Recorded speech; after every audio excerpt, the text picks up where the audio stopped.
and welcome to the Young Readers Story Club, where today's theme is sport. Now maybe you're the first out at break and lunch to play football on the playground, or perhaps you love watching the Olympics on telly. Well, this episode's for you.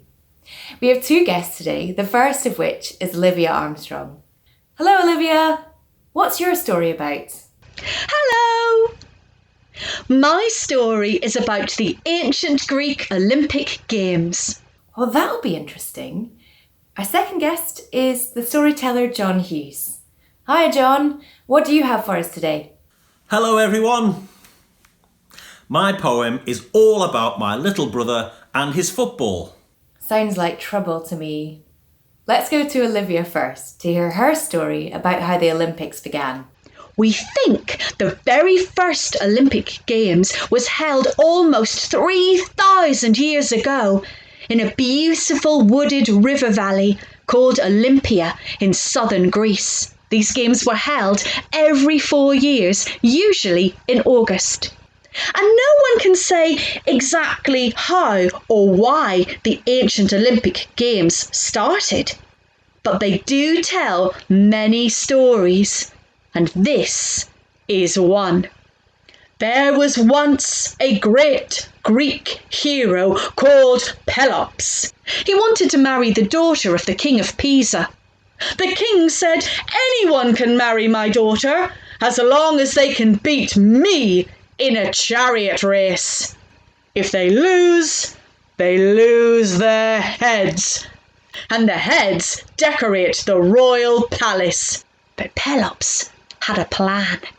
In the silence of moonlight, he sneaked to the king's chariot.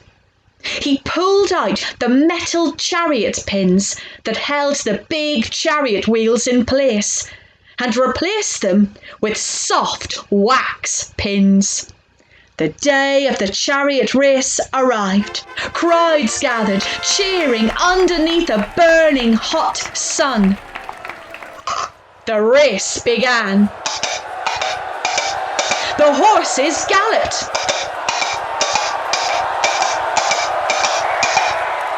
Just when the king was about to overtake Pelops, the hot sun melted the soft wax pin holding the chariot wheels in place. The king's chariot wheels came loose and the king was thrown from his chariot. Pelops won. He married his bride, and to celebrate his victory, he held the very first Olympic Games. Of course, some folks say the Olympic Games were part of a religious ceremony to honour the great king of the gods, the sky god, the god of thunderbolts and lightning, Zeus.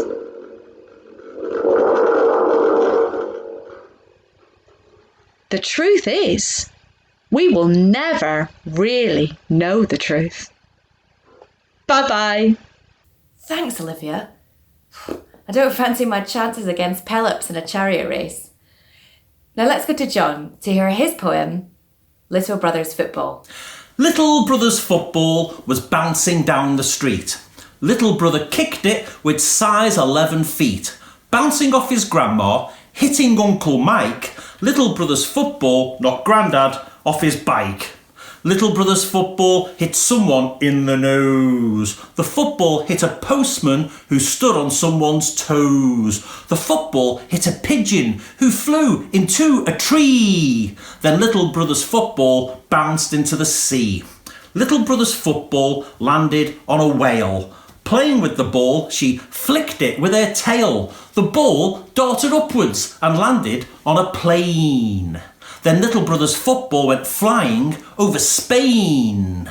Little brother's football travelled through the day, rolling off the plane over southern USA. The ball hit a rocket and flew off into space. Then little brother's football was in a stranger place. Little brother's football was on a flying ship, a huge flying saucer from planet Tootlepip. The aliens were slimy, yet ever so polite. Then little brother's football went on another flight. Little brother's football toured the galaxies, where aliens ate custard with cake and mushy peas. Kicked by a monster made of muddy clay, little brother's football floated far away. Little brother's football was on the planet Pox, where 9-legged creatures wore quite a lot of socks. All their feet were smelly. Their bums were even worse. Then little brother's football toured the universe. Little brother's football floated and it twirled, kicked across the cosmos towards another world, floating over places like Pembrokeshire and Perth. Little brother's football tumbled back to earth. Little brother's football landed in a street. Back to little brother and his size 11 feet. "There's my lost football," he shouted to our mother. Then little brother's football went home with little brother. Wow, what an unexpected adventure. Thanks, John.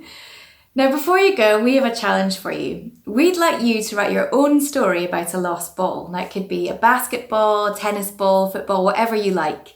You just need to tell us where the ball goes, what it sees, and how it gets home. Once you're done, share it with us and we'll post our favourites online. That's about it from this episode of the Young Readers Story Club. Thanks for joining us. See you next time.